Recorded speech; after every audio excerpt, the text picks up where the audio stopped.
Assalamualaikum warahmatullahi wabarakatuh. Waalaikumsalam warahmatullahi wabarakatuh. Li'adli ridha'illahi ta'ala nawayna taqarruban ilallahi ila hadratin nabiyil mustafa Muhammadin sallallahu alaihi wasallam wa ala alihi wa ashabihi wa azwajihi wa dhurriyyatihi wa ahli baitihil kirami syai'un lillahi lahumul fatihah. A'udzu billahi minasy syaithanir rajim. Bismillahir rahim. Alhamdulillahi rabbil alamin arrahmanir rahim maliki yaumiddin. Iyyaka na'budu wa iyyaka nasta'in ihdinas siratal mustaqim siratal ladzina an'amta 'alaihim ghairil maghdubi 'alaihim waladdallin. Amin. Fama khassasa al-mu'allif fi hadzal kitab Syekh Muhammad Ibn Qasim Al-Ghazi wa Ahmad bin Husain Asy-Syahir bi Abi Syuja'i la'ana nafa'ana Allah bi 'ulumihi ma fid dharaini amin amin ya rabbal alamin. Al-Fatihah. A'udzu billahi minasy syaithanir rajim. Bismillahir rahim. Alhamdulillahi rabbil alamin arrahmanir rahim maliki yaumiddin. Iyyaka na'budu wa iyyaka nasta'in ihdinas siratal mustaqim siratal ladzina an'amta 'alaihim ghairil maghdubi 'alaihim waladdallin. Amin. Innallaha wa malaikatahu yusholluna 'alan nabi ya ayyuhalladzina amanu shallu 'alaihi wa sallimu taslima. Bareng-bareng. Allahumma salli ala Sayyidina Muhammadin wa ala ali Sayyidina Muhammad kama sallaita ala Sayyidina Ibrahim wa ala ali Sayyidina Ibrahim wa barik ala Sayyidina Muhammadin wa ala ali Sayyidina Muhammad kama barakta ala Sayyidina Ibrahim wa ala ali Sayyidina Ibrahim fil alamin innaka hamidum majid. La ilaha illa anta subhanaka inni kuntu minadh dhalimin. Fastajabna lahu wa najjaynahu minal ghammi wa kadzalika nunjil mu'minin. Bismillahirrahmanirrahim. Alhamdulillahirabbil alamin wa sallallahu ala sayyidina Muhammadin nabiyyin wa alihi at-tahirin wa sahabatihi ajma'in. Yang kami hormati, yang kami muliakan guru-guru kita bersama Al-Mukarram Ustadz Deni dan Ustadz Udin. Juga tak lupa kepada Ketua DKM Al-Barakah Ustadz Rahman, juga kepada seluruh tokoh-tokoh masyarakat, tokoh agama, tokoh pemuda, seluruh hadirin dan hadirat yang sama hadir di tempat ini, yang tidak bisa disebutkan satu persatunya, sedikit pun tidak mengurangi rasa hormat, rasa cinta kami kepada jamaah semua. Mari sama-sama kita panjatkan puja dan puji syukur kita kehadirat Allah Subhanahu wa Ta'ala, di mana kesempatan yang penuh barokah ini, di malam yang luar biasa ini, Alhamdulillah cuaca pun mendukung, udara juga mendukung. Ya, bulan juga terlihat sangat indah dengan sabitnya, masya Allah. Ya, tidak luput, sudah sepantasnya, sudah seyogianya kita ucapkan Alhamdulillah. Salawat dan salam senantiasa selalu tercurah ke hariban baginda kita Nabi Muhammad Sallallahu Alaihi Wasallam. Mudah-mudahan kita semua yang hadir di sini diakui sebagai umatnya beliau dan diberikan syafaatnya di akhirat kelak. Amin amin ya rabbal alamin. Para jamaah yang dimuliakan oleh Allah Subhanahu wa taala, Allah berfirman dalam Quran bahwasanya kita diutus ke muka bumi ini dijadikan sebagai khalifah pemimpin, dan begitu juga Allah menciptakan kita, tak lain dan tak bukan tugas kita hanya untuk beribadah kepada Allah. Wa ma khalaqtul jinna wal insa illa liya'budun.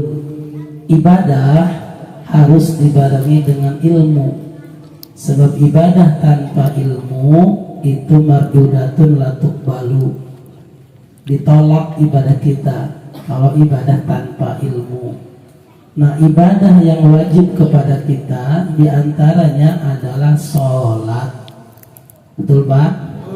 Sebab sudah menjadi bagian daripada rukun Islam yang nomor 2.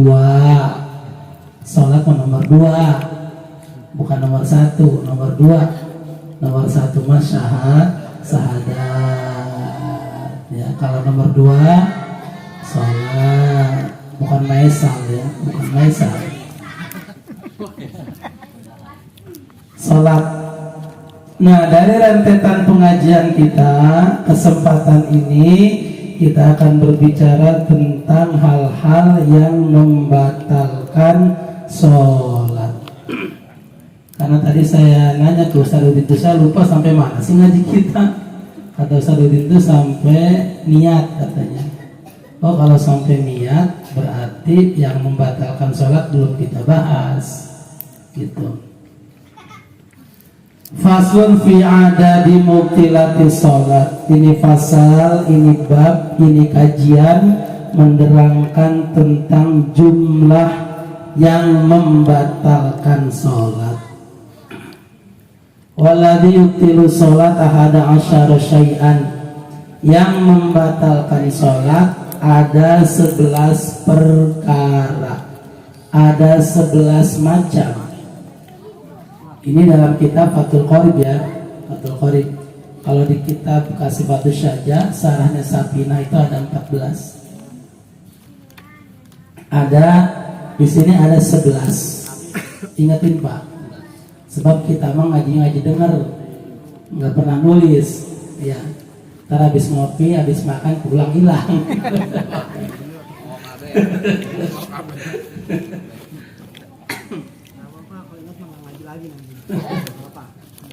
Ya, ada 11 perkara yang membatalkan sholat. Yang pertama al-kalamul amdi. Yang pertama berbicara dengan sengaja. Kalau dalam kitab Safina Kasifatu, berbicara ukurannya bagaimana?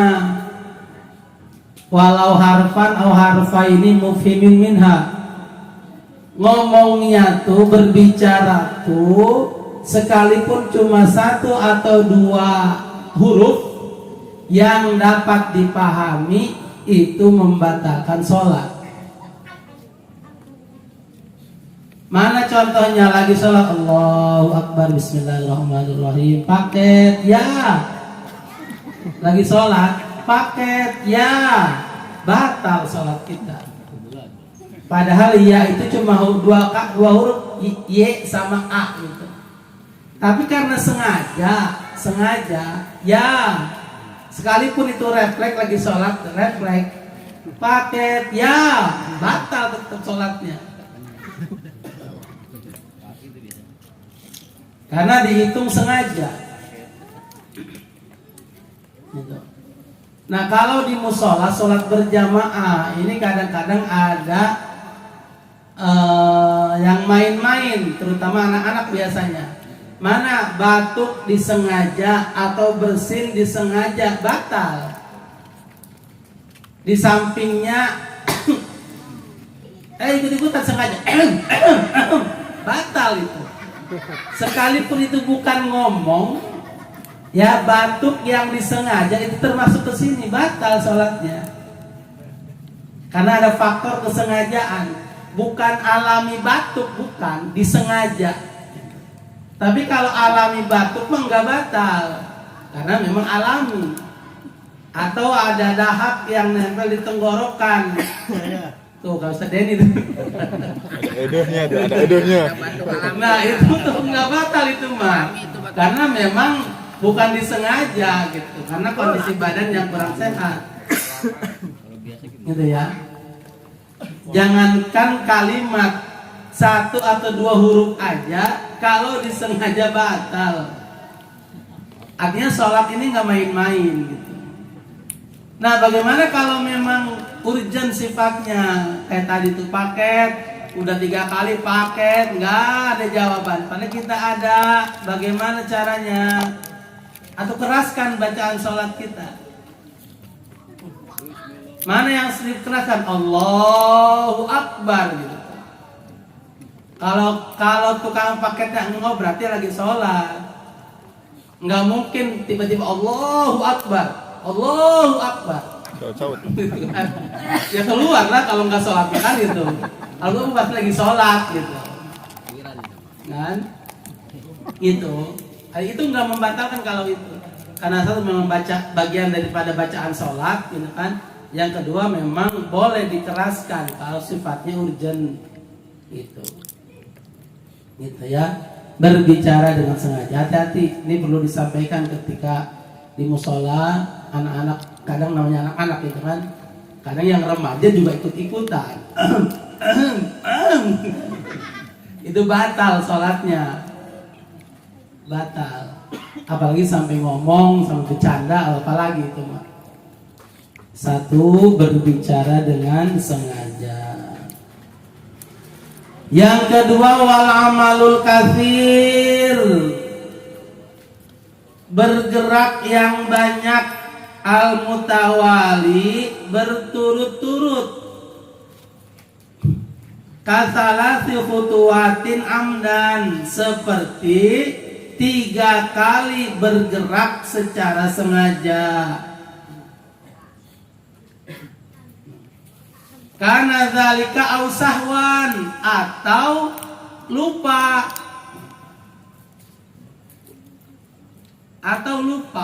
Bergerak 3 kali berturut-turut, baik sengaja atau lupa, batal. Yang sengaja jelas, sengaja mah gatel, garuk aja ayo, garuk. Batal. Atau sahwan yang lupa, mana yang lupa? Sami Allahu liman hamidah. Itu tangan goyang aja. Sami Allahu liman hamidah. Ini tangan nih goyang ini.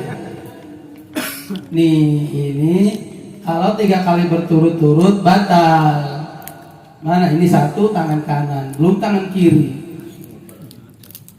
Berat tangannya. Goyang aja, batal nih. Ini kan terkadang tidak disengaja kan Pak. Sami Allah liman hamidah. Ini goyang aja, kadang nggak disengaja nih goyang ini tangan ini nih. Gitu. Nah ini batal ini. Maka harus diam. Gitu. Itulah fungsinya fokus tuh begitu tuh. Ya.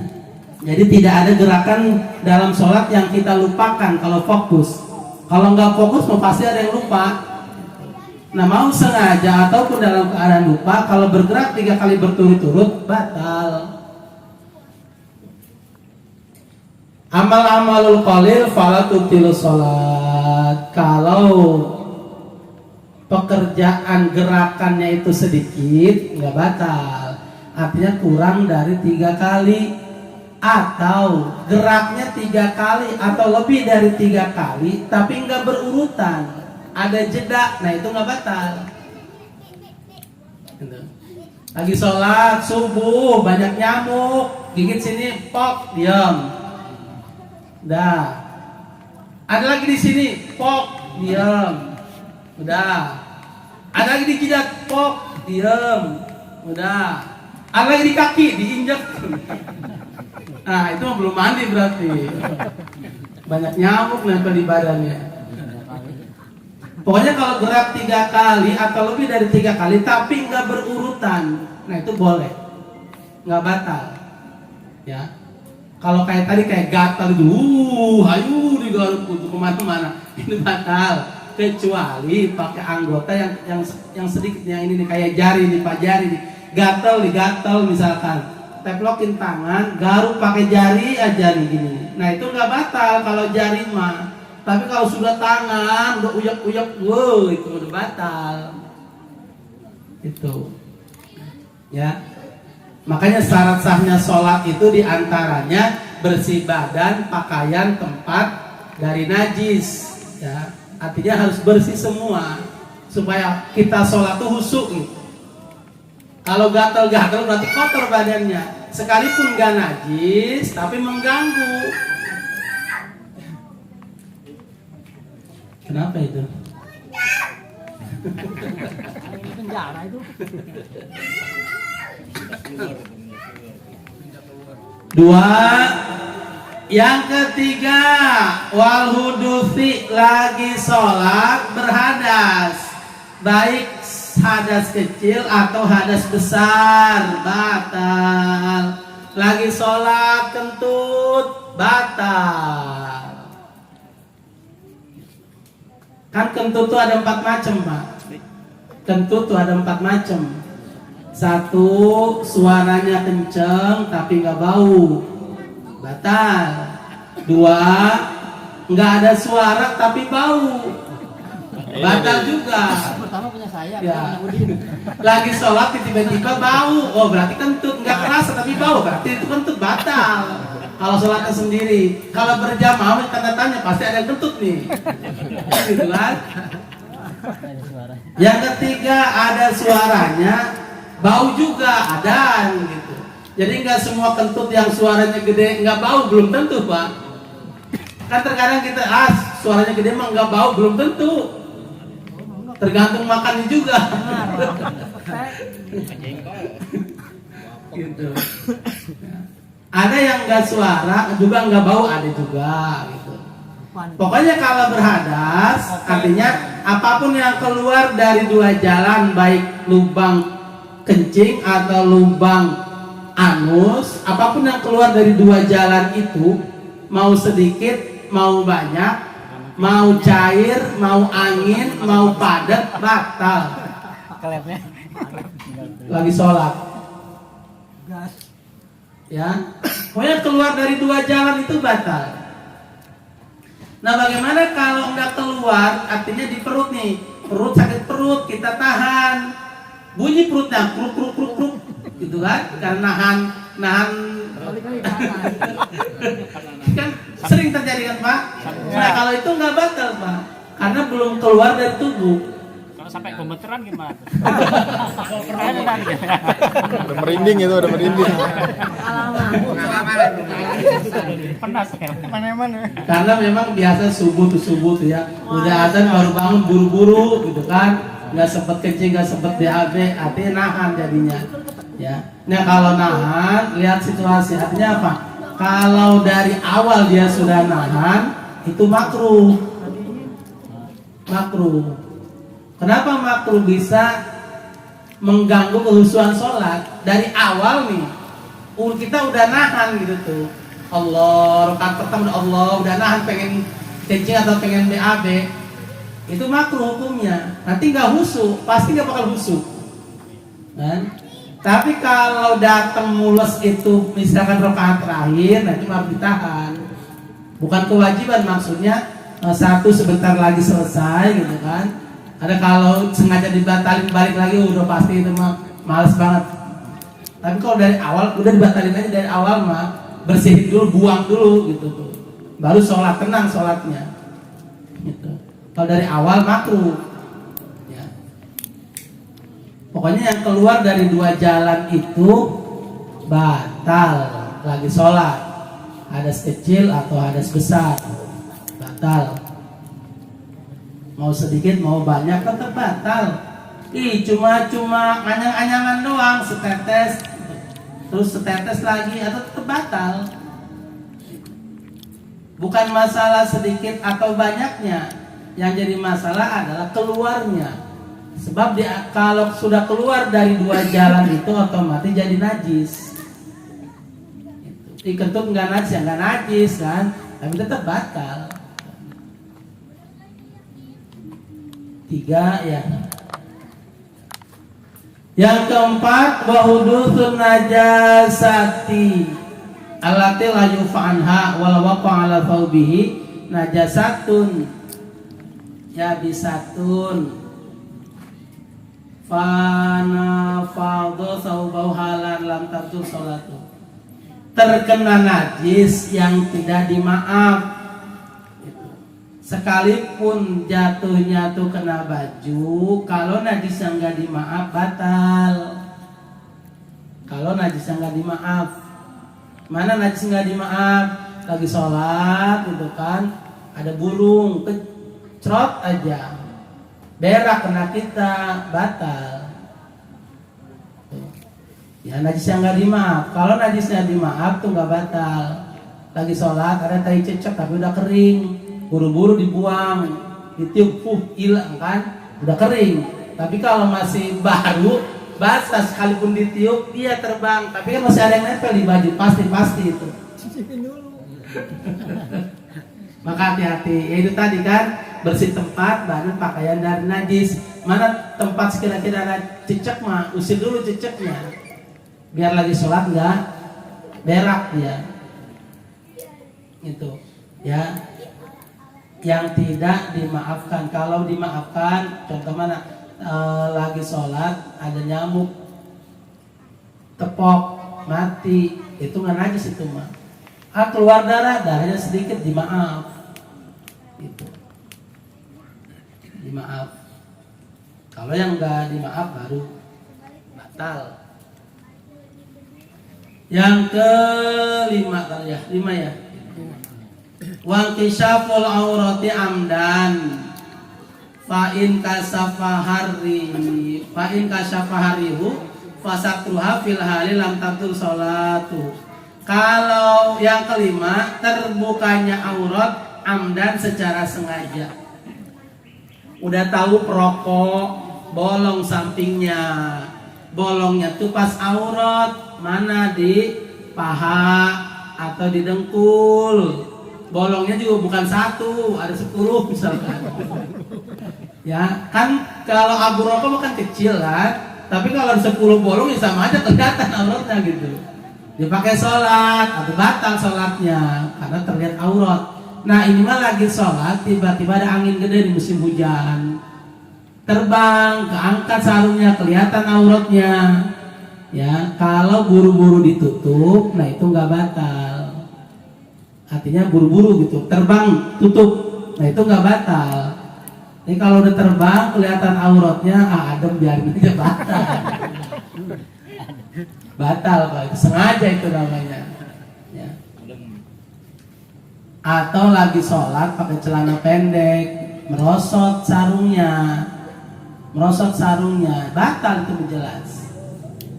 Ya. Kemarin tuh hari Rebo tuh saya ada lucunya, biarin aja lah tuh. Ada perempuan sholat di musola, ya. Rakaat terakhir dia sholat duha, rakaat ketiga bangun, rakaat keempat, memang dia pakai rok gitu kan. Tapi kan pakai rok kelihatan kakinya sampai mata kaki gitu. Pakai rok pas rok bawahnya itu. Saya liatin aja, dia nggak ngeliat gitu kan. Coba saya mau tahu gimana reaksinya gitu tuh. Dia udah rakaat terakhir gitu, ya, lepas rok bawahnya itu, mukena bawahnya, dia terusin sholat. Setelah itu selesai nggak diulang lagi gitu saya.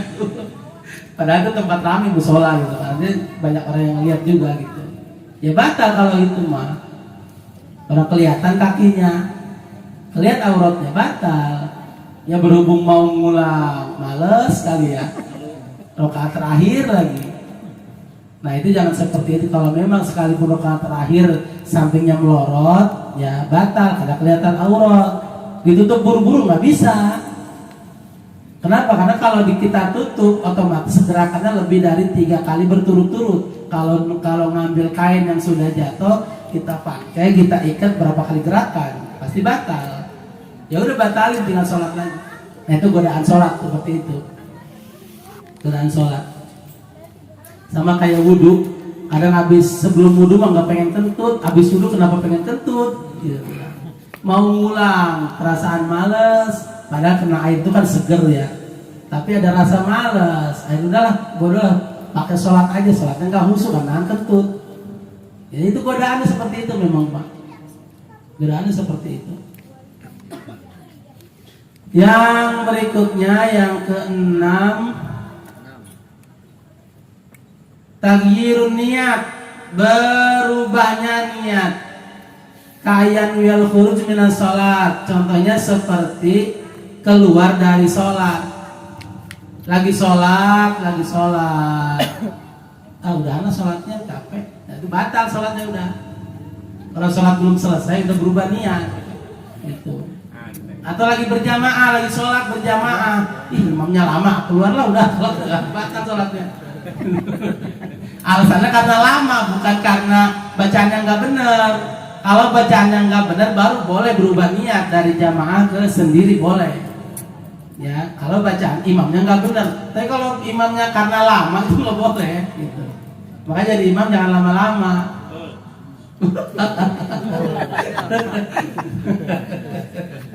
Gitu kan?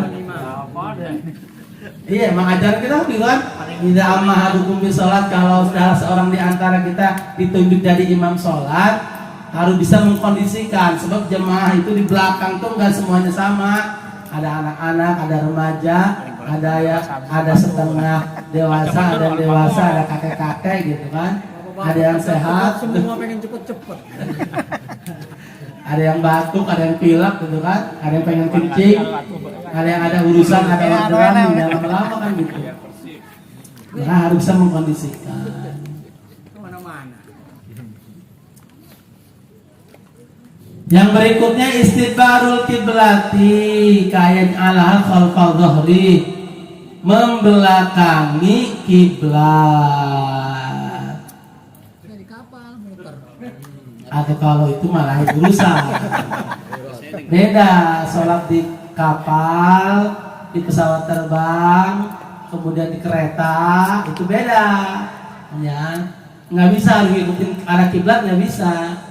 Ya. Ketika dia manuver pesawat terbang, gimana? Masa harus berpedoman pada kiblat? Kalau sholatnya kayak duduk. Di kapal laut, ya sama.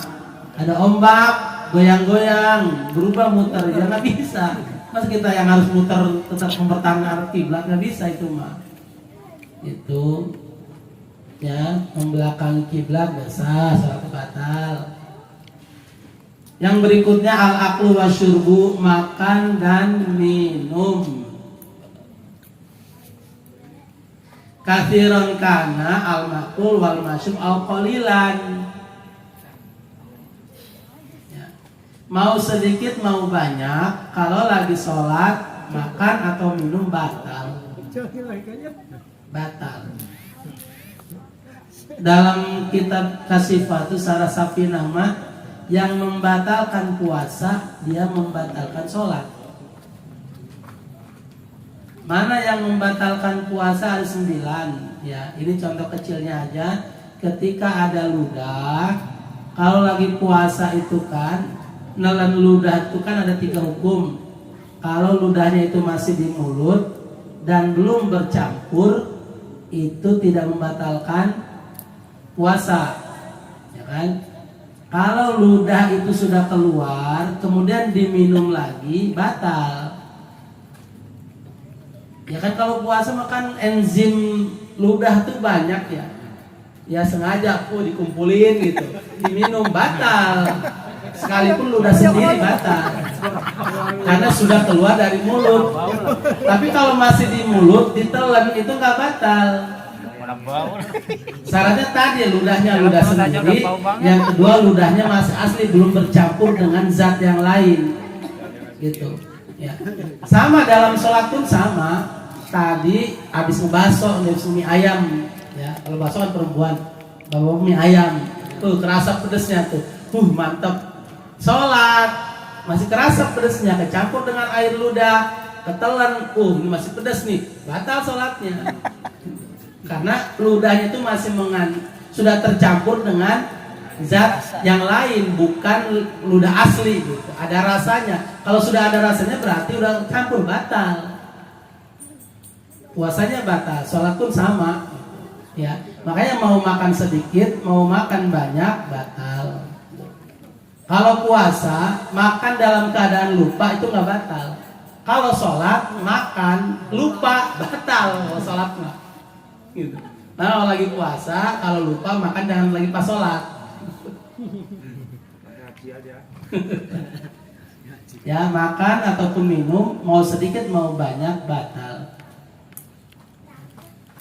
Yang ke-10 kohkohatun, tertawa terbahak-bahak. Tertawa terbahak-bahak. Contoh sholat berjamaah tadi ya, sholat berjamaah di depan kita ini merosot sarungnya, kan ketawa otomatis yang belakang. Nah kalau tertawa terbahak-bahak batal. Tapi kalau cuma senyum-senyum dong, nah ketawa itu enggak batal kalau senyum-senyum dong. Jadi kalau terbahak-bahak batal. Atau lagi sholat subuh karena ngantuk habis begadang ngejongklok, gitu kan? Otomatis belakangan pasti ketawa, nggak mungkin nggak ketawa, gitu kan? Karena red flag udah ada yang lucu, gitu kan? Nah kalau hahaha batal sholatnya. Atau mesem doang nahan ketawa enggak batal, enggak, ya enggak batal. Yang terakhir yang ke-11 ar-riddatu qat'ul Islam biqaulin aw fi'lin. Riddatu itu keluar dari agama Islam, murtad ya, baik secara lisan ataupun secara perbuatan. Ada lisan, ada perbuatan. Kalau perbuatan nggak sholat, itu murtad namanya. Nggak mau sholat, itu sudah murtad. Gitu. Secara perkataan tuh bukan mengikrarkan diri keluar Islam. Artinya dia menghina kalimat Islam, kalimat tauhid. Ya, itu udah termasuk murtad. Menghina kalimat la ilaha illallah, menghina kalimat Muhammadur Rasulullah atau menghina Nabi Muhammadnya, itu udah keluar dari Islam. Batal. Sebab yang wajib sholat kan Islam, balik, berakal. Kalau sudah murtad berarti keluar dari Islam, nggak wajib sholat. Lagi sholat murtad, batal sholatnya. Jadi, nah itu 11 perkara yang membatalkan sholat. Diulang: 1, berbicara dengan sengaja. 2, bergerak banyak 3 kali berturut-turut. 3, berhadas. 4, terkena najis yang tidak dimaafkan. 5, terbukanya aurat secara sengaja. 6, berubahnya niat. 7, membelakangi kiblat. 8, makan. 9, minum. 10, tertawa terbahak-bahak. 11, murtad, keluar dari agama Islam. Baik, setelah ini apa kita buka pertanyaan dulu? Silakan sebelum ditutup. Mau nanya, Sule yang serius. Mik Sule mik. Yang habis kopinya teh manisnya tambah lagi aja. Jangan malu-malu, masih ada tekonya masih ada tuh. Assalamualaikum warahmatullahi wabarakatuh. Waalaikumsalam. Saya mau menanyakan perihal makan atau minum ya Dok ya, yang membatalkan sholat. Untuk yang makan ya Dok ya, kadang-kadang kan kita habis makan ini makanan itu masih selilitan gitu ya kalau bahasa Jawa. Nyelip. Pas kita udah wudhu nih, udah kumur-kumur nih. Kita udah coba hilangin tapi nggak hilang-hilang. Kadang kita juga udah sikatan tapi nggak hilang-hilang. Nah pas kita lagi sholat keluar tuh. Itu gimana Tan? Apakah kita keluarin atau gimana nih solusinya biar nggak sampai batal sholat? Ini itu aja sih. Assalamualaikum warahmatullahi wabarakatuh. Waalaikumsalam. Ayo ada yang lain.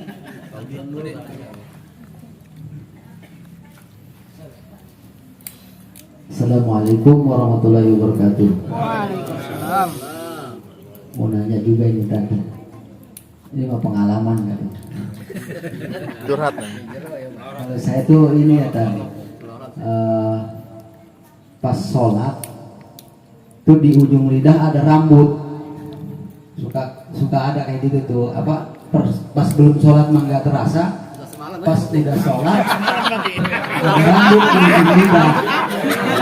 Kalau kita buang kan berarti kan meler kan ya lidahnya gitu kan. Kalau kita buang kita ambil, tapi kalau kita nggak buang sampai kita selesai sholat itu rasanya itu ya di lidah itu jadi mengganggu gitu, makanya kehusuan sholat makanya ada rasanya sih enggak, cuma kalau ada di ujung lidah rambut itu kan rasanya gimana ya, nggak enak gitu loh, jadi terasa terus. Jadi solusinya gimana tuh kan kalau kayak gitu? Apa kita buang dengan diambil pakai tangan atau tetap dibiarin aja gitu? Mungkin itu ya kan. Terima kasih. Assalamualaikum warahmatullahi wabarakatuh.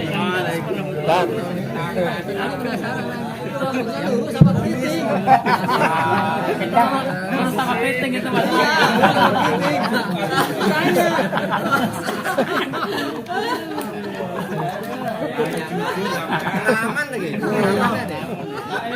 Silakan, ada lagi mungkin?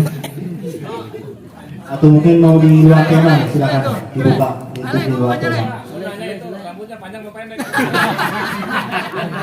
Nanti itu mah dijawabnya.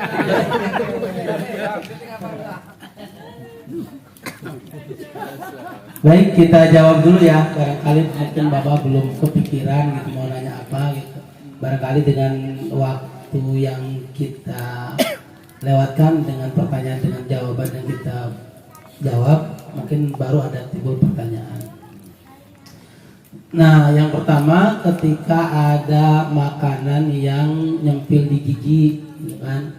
Kita sudah kumur-kumur, kita sudah gosok gigi, maka keluar pas lagi sholat, dia keluar sendiri. Gitu. Ya, itu godaan sholat seperti itu. Nah, bagaimana sikap kita supaya tidak membatalkan sholat? Nah, yang membatalkan sholat tadi kan makan dan minum, mau banyak ataupun sedikit. Nah, yang tadi nampil di gigi, kalau kita telan batal sholatnya. Nah, bagaimana supaya tidak tertelan? Buang. Bagaimana buangnya? Diambil aja. Kalau memang itu ada di lidah, sama dengan rambut itu tadi, buang. Buang Ya, simpen. jangan di apa namanya tuh? Lepeh. Itu. Ya. Jangan jangan gitu tuh. Apalagi sholat berjamaah. Bahaya. Gas rambut lagi tuh. Ya. Nggak bisa berantem. Kenapa? Kalau bisa mah tetap pertahankan di mulut. Artinya kalau dibuang batal, kalau kita itu juga itu bagian daripada adab. Itu kan bagian dari rezeki, yang nyempil di mulut itu rezeki kan. Gitu. Kalau dibuang lagi sholat itu juga menghina Allah. Gitu kan. Malah sholat gitu. Adabnya di mana gitu kan. Nah, kalau memang bisa dipertahankan. Tapi kalau nggak bisa, diambil aja. Udah selesai gitu. Sebab kalau sempil itu dari pengalaman ini ya, maksudnya kalau kita baca kan Fatihah kan wajib dilafalkan. Kalau ada makanan di gigi susah ngelafalin Fatihahnya, ambil aja pakai tangan. Boleh. Tapi jangan gerakannya jangan 3 kali berturut-turut, ambil aja. Taruh, jangan. Ya. Namanya rambut susah. gitu Pak Budi ya. Kalau itu tetap diambil aja gitu. Sama dengan rambut, ya memang ya itu godaan itu kan. Kok bisa ada rambut di gitu, dari mana itu rambut gitu kan? Aduh. Bisa kali panjang. Sama, diambil aja, diambil. Ya, diambil. Toh kita pasti tahu lah di lidah itu rambutnya posisinya ada di mana, pasti tahu, gitu kan? Diambil. Maka tadi itu sebelum sholat harus kita persiapkan dulu nih apa yang bisa mengganggu sholat, bersihkan. Gitu. Ya termasuk itu. Ya sama ya. Kalau ditelan batal sholatnya, kalau dibuang begitu batal, apa enggak kurang batal mah enggak, cuman kurang adab gitu. Akhirnya apa diambil aja diambil gitu. Apalagi berjamaah ya tadi tidak mengganggu yang lain gitu. Gimana bisa dimengerti? Yang berikutnya barangkali ada lagi di depan nih. Itu pakai mic tuh biar kedengaran sama belakang. Assalamualaikum warahmatullahi wabarakatuh. Waalaikumsalam. Terima kasih atas waktunya. Saya mau bertanya Ustaz, ketika kita sholat pada sujud terakhir, kita kan disunahkan untuk apa sudah ya, salah satu doa mustajabah. Nah, apakah kita boleh berdoa ketika sujud terakhir untuk doa-doa yang mungkin yang kita inginkan gitu ya? Dan bolehkah ketika kita berdoa itu pakai bahasa sendiri tapi dalam hati, enggak diungkapkan? Kan kalau diungkapkan tadi bertanya, tapi kalau dalam hati gimana? Itu membatalkan sholat enggak? Mungkin itu saja. Assalamualaikum warahmatullahi wabarakatuh. Waalaikumsalam warahmatullahi wabarakatuh. Ada hadis Nabi, kata dia dari kitab Kasyifah. Ada hadis Nabi bahwasanya ketika kita sedang sujud, itu posisi kita dengan Allah tuh berasa sangat dekat. Kedekatan seorang hamba dengan Allah tuh ketika kita sholat dalam posisi sujud. Maka sujud itu disunahkan matanya melek, bukan merem. Lagi sujud, sunnah matanya melek, bukan merem. Sebab kalau merem bablas, tidur dia. Ya, kalau lagi sujud melek matanya. Nah, dengan hadis itu, karena saat itu kita menundukkan kepada Allah bahwa kita ini memang makhluk yang lemah, nggak punya apa-apa, gitu kan? Disunahkan berdoa di situ. Memang satu harus di dalam hati, tidak boleh kita ngomong, karena kalau ngomong batal, gitu. Karena bukan bagian dari bacaan sholat. Bacaan sholat itu kan subhana rabbiyal a'la wa bihamdi. Sekalipun para ulama ada tambahan, ada yang menambahkan juga ada. Tapi kalau untuk doa di situ harus dalam hati. Nggak bisa dalam, ya Allah, ini hutang banyak amat ya Allah, lunasin hutang saya ya Allah, nggak bisa, batal sholatnya. Gitu, karena ngomong dengan sengaja. Nah, perkara dengan doa memang harus yang dimengerti oleh kita, karena kita yang berdoa, tidak harus bahasa Arab, ya, tidak harus bahasa Arab, yang dimengerti oleh kita, karena kita yang minta. Kalau kita minta dengan bahasa Arab, kita nggak tahu arti dari bahasa Arab itu, asal ngoceh aja, ya gimana Allah ngabulinnya gitu. Kamu kok butuhnya ini, tapi kamu mintanya yang lain, kamu sendiri nggak ngerti apa yang kamu minta, ya gimana kabulin gitu. Memang harus bahasa sendiri Pak gitu. Apa yang dibutuhkan Bapak, minta sama Allah gitu. Perkara dikabulkan dan tidak dikabulkan itu urusan Allah. Yang penting kita sudah minta gitu. Dan memang Allah senang kita minta. Artinya kita banyak ingat sama Allah. Beda dengan kita. Pak Ustadz dia diminta aja sama saya, atau saya bukan senang, dekat jadinya minta melulu, kan gitu. Bedanya makhluk dengan Allah kan gitu. Kalau Allah mah dipinta senang, kalau manusia dipinta ngedumel, minta melulu, usaha kek, gitu kan? gitu. Sama-sama karyawan gaji sama, minjem aja kan gitu. Pada gaji sama ya gitu. Memang harus begitu Pak ya. Di antara waktu ijabah itu ketika sujud, memang ada hadisnya, ketika sujud Allah lebih dekat dengan kita ketika sujud. Pakai doa, pakai bahasa sendiri, jangan dilafalkan, cukup dalam hati gitu. Boleh nggak panjang? Atau silahkan panjang, silahkan. Mau panjang juga silahkan, silahkan. Tumpahkan di situ, keluarkan air mata di situ, silahkan. Cuma biasanya kalau udah sujud tuh bawaannya pasti ngantuk. Hati-hati ya. Ya makanya sunnah melek supaya tidak ngantuk.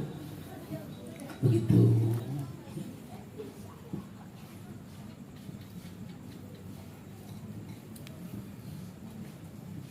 Halo. Udah nih, kalau udah kita tutup saja. Kayaknya keburu dingin.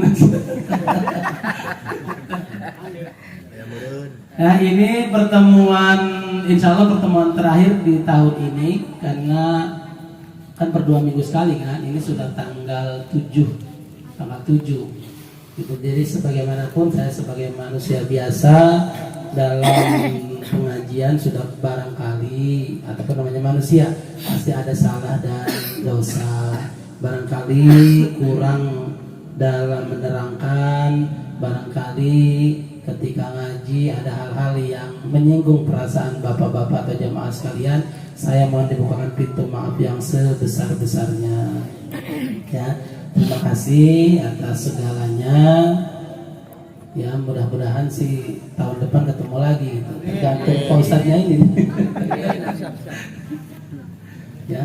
Sekali lagi terima kasih dan mohon maaf yang sebesar-besarnya. Mudah-mudahan yang kita pelajari ini ada manfaatnya untuk kita semua. Amin. Terima kasih. Akhirul kalam, kita doa dan ditutup dengan sholawat. Ya dzal jalali wal ikram, Allahumma shalli wa sallim ala sayyidina Muhammadin fil awwalin wal akhirin. وبارك وسلم ورضي الله تبارك وتعالى عن ساداتنا أصحاب سيدنا رسول الله أجمعين آمين يا الله يا رب العالمين. حمدا شاكرا حمدا ناعما حمدا يوافي نعمه ويكافئ مزيدا. يا ربنا لك الحمد كما ينبغي لجلال وجهك الكريم وعظيم سلطانك. اللهم صل على سيدنا محمد الفاتح لما أغلق والخاتم لما سبق ناصر الحق بالحق والهادي إلى صراطك المستقيم وعلى آله حق قدر ومقداره العظيم. اللهم انفعنا بما علمتنا وعلمنا ما ينفعنا وارزقنا علما ينفعنا. اللهم ارزقنا فهم النبيين وحفظ المرسلين وإلهام الملائكة المقربين برحمتك يا أرحم الراحمين. رب زدنا علما ويقينا والحمد لله على كل حال ونعوذ بالله من كل حال أهل النار. ربنا ظلمنا أنفسنا وإن لم تغفر لنا وترحمنا لنكونن من الخاسرين.